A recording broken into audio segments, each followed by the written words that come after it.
lần ta đi bắc hồ nhỏ xoa lệ bơi mà ta là đi bắc hồ nhỏ bị lội bơi chị ta là bị bắc hồ nhỏ bằng quê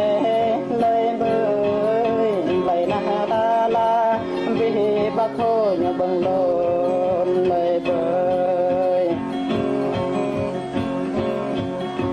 nhìn về nát lá ta tông họ bình này kề ô em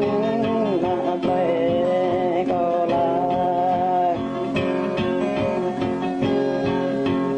ngoài là bắc hồ nhớ bốc lời đây ta bơi ngoài là bắc hồ nhớ quay lời ta bơi ngoài là bắc hồ nhớ rơi lời lung ta bơi ngoài là bắc hồ nhớ có từng lời ta bơi